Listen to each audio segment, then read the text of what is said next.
સુરતથી સમાચાર ચોર સાથે બની વિચિત્ર ઘટના લોકોના ટોળાથી બચવા તાપીમાં મારી છલાંગ નદીમાં પાણીના હોવાથી કિચડમાં ફસાઈ ગયો સ્વિમિંગ માટે આવતા લોકોના સામનો કરતો સામાનની ચોરી કરી લેતો હતો આ વ્યક્તિ પોલીસ અને ફાયરની ટીમ ચોરને બહાર કાઢવા માટે પ્રયાસ કરી રહી હતી શંકાસ્પદ વ્યક્તિ કે જે જ્યાં સ્વિમિંગ કરવા આવે નહાવા પડ્યા હોય નદીમાં તેઓનો માલસામાન ચોરી કરીને ફરાર થઈ જતો હતો લોકોને શંકા ગઈ લોકો તેની પાછળ દોડ્યા તો ચોર તેની આગળ દોડ્યો અને કિચડમાં જઈ અને ફસાઈ ગયો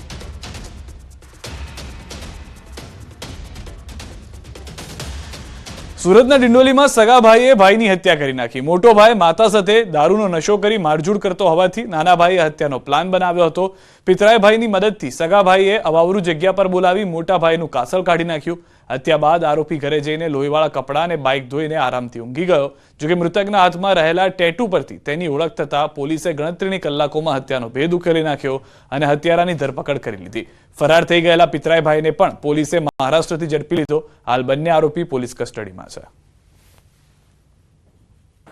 આરોપીએ પોતાના ભાઈ સાથે મળી અને પોતાના માસીના દીકરા ભાઈ સાથે મળી અને રાતના સમયે તેઓ વડોદરા બાજુ જતા હતા એ દરમિયાન બાઇકમાં નીચે બેસી બાઇકમાંથી ઉતર્યા હતા અને ત્યારબાદ એની હત્યા નિપજાવી હતી ત્યાંથી તેઓ નાસી ગયા હતા અમદાવાદના નરોડામાં યુવક પર થયેલા ફાયરિંગ મામલે શાર્પ શૂટર સહિત 3 આરોપી ઝડપાયા છે પૈસાની લેતી દેતીની અદાવતમાં આરોપીએ હર્ષિલ ત્રાંબડિયા નામના યુવક પર 2 રાઉન્ડ ફાયરિંગ કર્યું હતું સદનસીબે હર્ષિલના હાથમાં ગોળી વાગી હતી અને તેનો બચાવ થયો હતો 60,000ની સોપારી આપીને હત્યાનું કારસ્તાન રચાયું હતું આરોપી નયન વ્યાસ નીરવ વ્યાસ અને અર્જુન દેહાદાની પોલીસે ધરપકડ કરી પોલીસે આરોપીઓ પાસેથી હથિયાર જપ્ત કરીને રિમાન્ડ મેળવી વધુ પૂછપરછ શરૂ કરી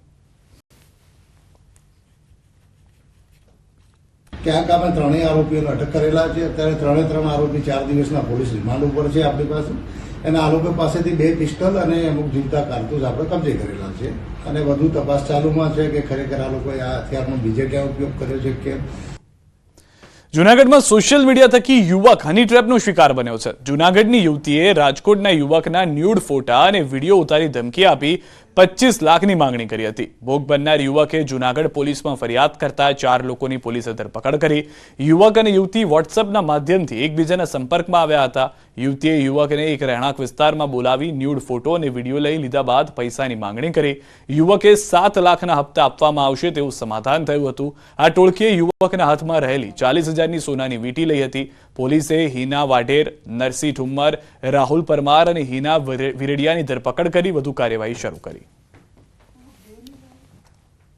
મોબાઈલથી મિત્રતા બાંધી વોટ્સઅપ ચેટ કરેલ ત્યારબાદ પોતાના ઘરે અહીંયા જોશીપરા બોલાવેલ એવું બાનું બતાવી અને આ જે યુવતી છે હિનાબેન કાનજીભાઈ વાઢેર તેમને બંને ન્યૂડ થયેલા અને આ જે ફરિયાદી છે તેના આ પ્રકારના ફોટો પાડી લીધેલા નસવાડી ટાઉનના રાયણઘોડા વિસ્તારમાં વાંદરનો ત્રાસ જોવા મળી રહ્યો છે રાહદારીને કપિરાજે હાથ પર વાત કરી હતી અને ભારે પડી ગઈ હતી સાથે વાત કરવી રોષે ભરાયેલા કપિરાજે વાળ પકડી વ્યક્તિને પછાડ્યો વાંદરાના હુમલા બાદ સદનસીબે વ્યક્તિનો આ બાદ બચાવ થયો જીવણ ભીલ નામના વ્યક્તિ પર હુમલો કર્યો હતો સમગ્ર ઘટનાના સીસીટીવી પણ જોવા મળ્યા વિસ્તારના લોકો વાનરના ત્રાસથી અનેક વખત ત્રાસ ભોગવી ચૂક્યા છે વન વિભાગને પકડે વાનર તેવી પણ રજૂઆત કરી છે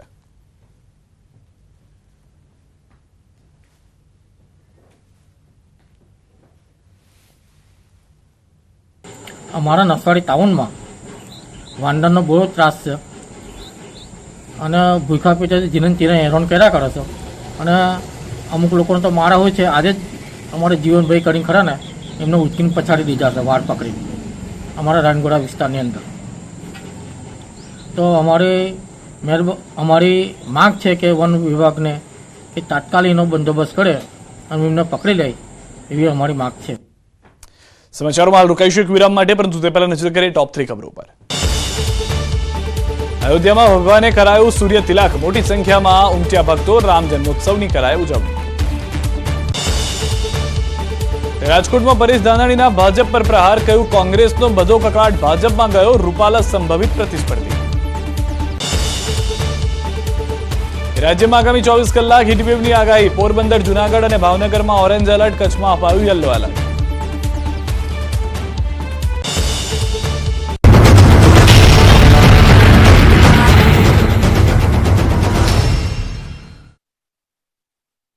लूबी पम्प्स, फ्लो नहीं फोर्स।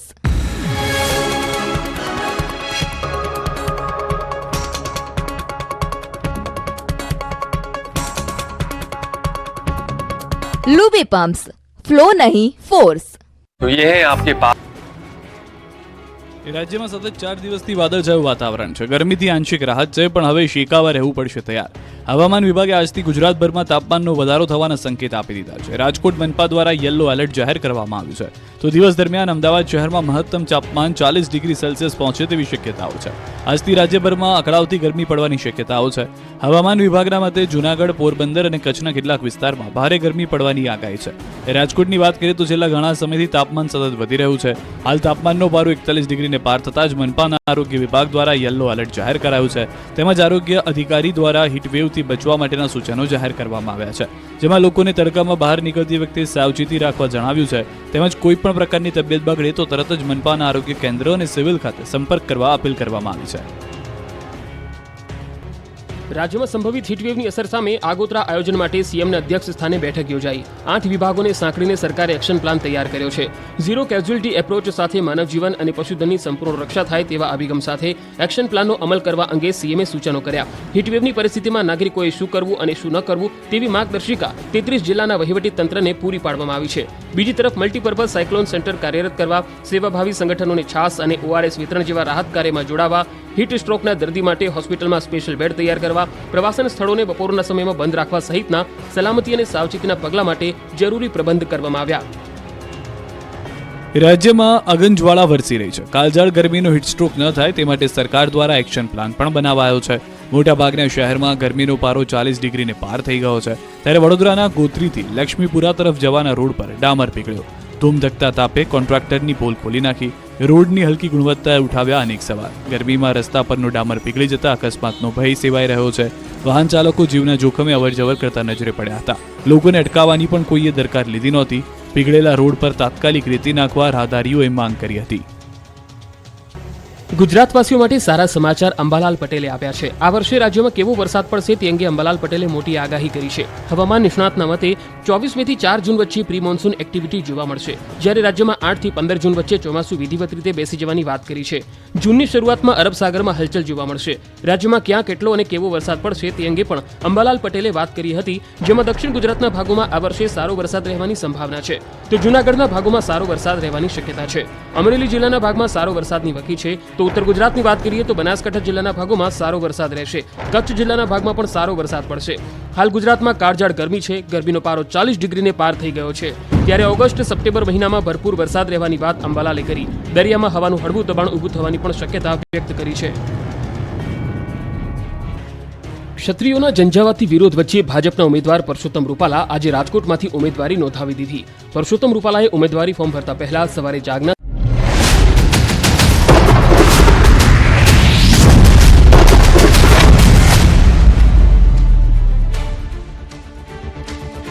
તો આવતીકાલે અમિત શાહ ભરશે ફોર્મ ભરતા પહેલા ચૂંટણી કાર્યાલયની લીધી મુલાકાત. ચૂંટણી મધ્યસ્થ કાર્યાલયની મુલાકાત લીધી. પક્ષના નેતાઓ સાથે કરી મુલાકાત. નેતાઓ અને કાર્યકરો સાથે કરી મુલાકાત. મહત્વના અને મોટા સમાચાર. આવતીકાલે અમિત શાહ પોતાનું ગાંધીનગરથી ઉમેદવારી ફોર્મ ભરશે. તે પહેલા રોડ શોનું પણ આયોજન કરવામાં આવ્યું છે. હાલમાં જે જાણકારી મળી રહી છે તે પ્રમાણે ચૂંટણી મધ્યસ્થ કાર્યાલયની મુલાકાતે પહોંચ્યા હતા અમિત શાહ. તેઓએ પક્ષના નેતાઓ સાથે પણ મુલાકાત કરી છે અને ગાંધીનગરની અંદર સૌથી મોટી લીડ સાથે જીત માટેનો વિશ્વાસ પણ તેઓએ વ્યક્ત કર્યો છે. જ્યાં અગાઉથી અમિત શાહ ફરી એક વખત ચૂંટાઈને જશે. પહેલી લોકસભા ચૂંટણી લડ્યા તેઓ ગાંધીનગરથી 2019માં અને ત્યારબાદ ફરી એક વખત 2024થી ચૂંટણી લડવા જઈ રહ્યા છે અમિત શાહ. આ રોડ શો સાણંદથી શરૂ થઈને સવારે 9 કલાકે કલોલ અને બપોર પછી 4 વાગે સાબરમતી વિધાનસભા, ઘાટલોડિયા વિધાનસભા, નારણપુરા વિધાનસભા, વેજલપુર વિધાનસભા અને રાત્રે જંગી જાહેર સભાનું આયોજન કરવામાં આવ્યું છે. હાલ ચૂંટણીનો માહોલ છે, નેતાઓ પૂરજોશમાં પ્રચારમાં લાગ્યા છે, ત્યારે અમરેલીના જાફરાબાદમાં રામનવમીમાં નીકળેલા શોભાયાત્રામાં પણ ચૂંટણીના રંગ દેખાયા. આ દ્રશ્યો અમરેલીના જાફરાબાદના છે, જ્યાં રામનવમી નિમિત્તે ભવ્ય શોભાયાત્રા યોજાઈ. શોભાયાત્રા દરમિયાન પ્રધાનમંત્રી મોદીની વેશભૂષામાં પહોંચેલા એક વ્યક્તિએ આકર્ષણ જમાવ્યું. કાર પર સવાર થઈને આવેલા વ્યક્તિનું વિસ્તારના ધારાસભ્ય હીરાભાઈ સોલંકીએ સ્વાગત કર્યું. હીરાભાઈ સીધા જ તેમની પાસે પહોંચ્યા અને કાર પર જઈને ફુલહાર પહેરાવ્યો હતો. જાફરાબાદમાં વિશ્વ હિન્દુ પરિષદ તથા બજરંગ દળ દ્વારા ભવ્ય શોભાયાત્રાનું આયોજન કરાયું હતું. આ શોભાયાત્રામાં પીએમ મોદીની વેશભૂષામાં પહોંચેલા ભાઈએ કારમાંથી સૌનું અભિવાદન ઝીલ્યું હતું.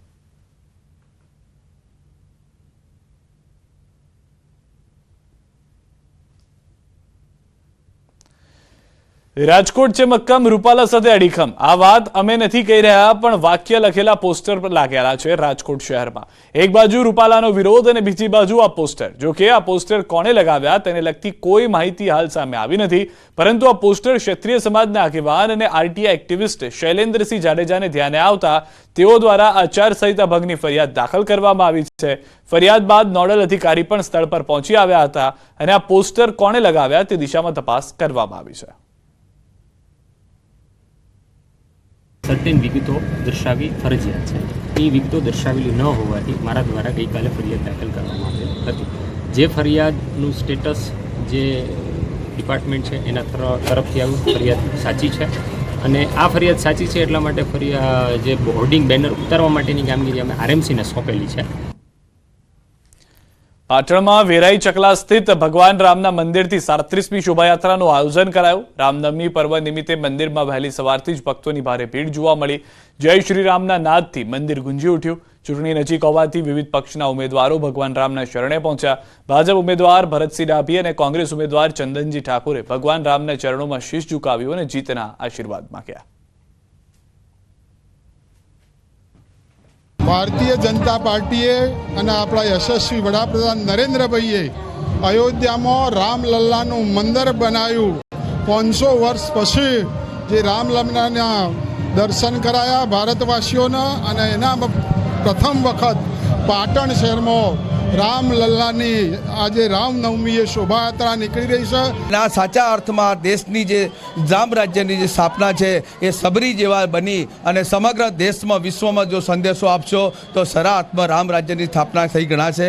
અને આ દેશ જે પ્રમાણે રામમય છે એટલે રામના દરેક દિલમાં 18 આલમના દિલમાં રામચંદ્ર ભગવાનનું સ્થાન પામેલું છે. મહેસાણામાં 43મી પ્રભુ શ્રી રામની રથયાત્રા યોજાઈ. આ રથયાત્રામાં સીએમ ભૂપેન્દ્રભાઈ પટેલ ખાસ હાજર રહ્યા હતા. સીએમનું સ્વાગત કરવામાં આવ્યું. નીતિન પટેલે સીએમ વિશે નિવેદન આપ્યું. તેમણે કહ્યું કે ભૂપેન્દ્ર પટેલ ધર્મના દાદા છે, એ સૌને ગમે એવું કામ કરે છે. આપણા મૃદુ અને મક્કમ મુખ્યમંત્રી પણ આપણે બધા દાદા કહીએ છીએ, ખબર છે ને? એ કયા દાદા કહો? એ ધર્મના દાદા છે, ભક્તિના સેવાના દાદા છે. બધાને ગમે એવું કામ કરવાનું, કોઈને નિરાશ નહીં કરવાના, નારાજ નહીં કરવાના અને બધાને સાથે રાખીને ચાલવાનું. એ કામ જ્યારે મુખ્યમંત્રી તરીકે ભૂપેન્દ્રભાઈ કરી રહ્યા છે ત્યારે મહારાજ શ્રી અવિચલદાસજીએ કહી દીધું છે. સમાચારોમાં અત્યારે બસ આટલું જ, પરંતુ અંતમાં નજર કરીએ ટોપ 3 ખબરો પર. અયોધ્યામાં ભગવાને કરાવ્યું સૂર્ય તિલક. મોટી સંખ્યામાં ઉમટ્યા ભક્તો. રામ જન્મોત્સવની કરાઈ ઉજવણી. રાજકોટમાં પરેશ ધાનાણીના ભાજપ પર પ્રહાર, કહ્યું કોંગ્રેસનો બધો કકાટ ભાજપમાં ગયો. રૂપાલા સંભવિત પ્રતિસ્પર્ધી. રાજ્યમાં આગામી 24 કલાક હીટવેવની આગાહી. પોરબંદર, જૂનાગઢ અને ભાવનગરમાં ઓરેન્જ એલર્ટ. કચ્છમાં અપાયું યલો એલર્ટ.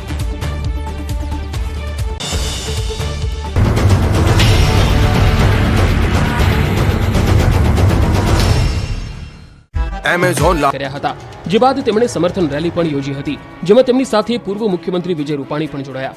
રૂપાલાને આ રેલીમાં મોટી સંખ્યામાં લોકોએ સાથ આપ્યો, જે બાદ તેમણે જનમેદનીને સંબોધન કર્યું. આ સંબોધનમાં તેમણે ક્ષત્રિય સમાજને ભાજપ સાથે જોડાવા માટે વિનંતી પણ કરી. જનમેદનીના સંબોધનમાં પરસોત્તમ રૂપાલાએ ક્ષત્રિયોને વિનંતી કરતા કહ્યું કે મંચ પર ઉપસ્થિત ક્ષત્રિય સમાજના અમારા આગેવાનોનું પણ હૃદયપૂર્વક આભાર માનું છું, એમનો ધન્યવાદ માનું છું. હું સમગ્ર ક્ષત્રિય સમાજને પણ વિનંતી કરવા મતનો છું કે અમારે આપ સૌના સાથની જરૂર છે. દેશના હિત માટે, રાષ્ટ્રના હિત માટે મોટું મન રાખીને ભારતીય જનતા પાર્ટીના સમર્થનમાં આપ સૌ પણ જોડાવો એવી નમ્ર વિનંતી કરી. રૂપાલાની રેલીમાં ભાજપના ક્ષત્રિય આગેવાનો પણ હાજર રહ્યા. હવે 20 તારીખે મળીએ ત્યારે ખબર પડે. બરાબર છે, કેવો આક્રમક હશે. 19 તારીખે ફોર્મ પાછું નોખે છે તો આનાથી વધારે તો આક્રમક હશે જ એવું હું માનું છું. રૂપાલા સામે ઓપરેશન પાર્ટ 2. અનેક વખત પરસોત્તમ રૂપાલાએ માફી માંગવા છતાં ક્ષત્રિય સમાજ ટસનો મસ્ત નથી થયો. ક્ષત્રિય સમાજ માત્ર ને માત્ર એક જ માંગ પર અડગ છે, રૂપાલાની ટિકિટ રદ કરવામાં આવે. પરસોત્તમ રૂપાલાએ વિરોધના વંટોળ વચ્ચે ઉમેદવારી ફોર્મ ભર્યું તો ક્ષત્રિય સમાજના આગેવાન પીટી જાડેજાએ રૂપાલા સામે વિરોધનો પાર્ટ 2 શરૂ કરવા અંગે મહત્વપૂર્ણ નિવેદન આપ્યું. તેમણે કહ્યું કે અમારે ભાજપ સાથે કોઈ વાંધો નથી, અમે તેમના સમર્થનમાં છીએ, અમારી એક જ માંગ છે, રૂપાલાની ટિકિટ રદ કરવામાં આવે. જો રૂપાલા પોતાની ઉમેદવારી પાછી નહીં ખેંચે તો ક્ષત્રિય સમાજના વિરોધના પાર્ટ 2 માટે આગળની રણનીતિ ઘડીશું. આગામી 20 એપ્રિલના ફરી ક્ષત્રિયો એકઠા થઈ નવી રણનીતિ ઘડશે. વિરોધ વધુ ઉગ્ર બનતા રૂપાલાએ 2 વખત માફી માંગી હતી, તેમ છતાં પણ હજુ સુધી ક્ષત્રિય સમાજમાં નારાજગી જોવા મળી રહી છે. ઉમેદવારી નોંધાવતા પહેલા રૂપાલાએ એક સંબોધન કર્યું હતું, જેમાં તેમણે ક્ષત્રિયોને અપીલ કરતા કહ્યું હતું કે આજે જે ક્ષત્રિય આગેવાનોએ સમર્થન આપ્યું છે એ તમામનો આભાર. હું તમામ ક્ષત્રિયોને પણ નમ્રતાપૂર્વક વિનંતી કરું છું કે તમે પણ દેશના હિત માટે ભાજપ સાથે જોડાઓ. અડધી રાત્રે થયેલી બેઠકમાં ઉકેલ ન આવતા અને રૂપાલાએ રાજકોટથી ફોર્મ ભરી દેતા હવે ક્ષત્રિયોએ આંદોલનના બીજા તબક્કાના કાર્યક્રમની જાહેરાત કરી દીધી છે. 19 એપ્રિલે ગુજરાત રાજ્યની સંગઠનોની તમામ સમિતિ આવશે, જેમાં આગામી રણનીતિ નક્કી કરવામાં આવશે. ક્ષત્રિયોએ જ્યાં ભાજપની રેલી કે અન્ય કોઈ કાર્યક્રમ થશે તેનો કાયદાની મર્યાદામાં રહીને વિરોધ કરવાની જાહેરાત કરી છે. સંકલન સમિતિએ કહ્યું કે અમારી માંગણી હતી રૂપાલાને હટાવો, પણ ભાજપે અમારી એ વાત ન માની હોવાનું લાગી રહ્યું છે. આ આંદોલન સ્વયંભૂ છે, કોઈ નેતા નથી, લોકો સ્વયંભૂ રીતે આંદોલનમાં જોડાઈ રહ્યા છે. તેમણે કહ્યું કે અમે યુદ્ધ જીતવાના જ છીએ, અમારી પાસે તો 7 તારીખ સુધીનો સમય છે. હજુ રૂપાલા અને ભાજપ પાસે મોકો છે. અમારી માંગ નહીં માને તો કાળા ઝંડા બતાવીને શિસ્તપૂર્વક આંદોલન કરીશું. બધા જ ગામમાં બુથ સમિતિ બનશે અને આવનાર દિવસોમાં આ વિરોધને વધુ ઉગ્ર બનાવશે.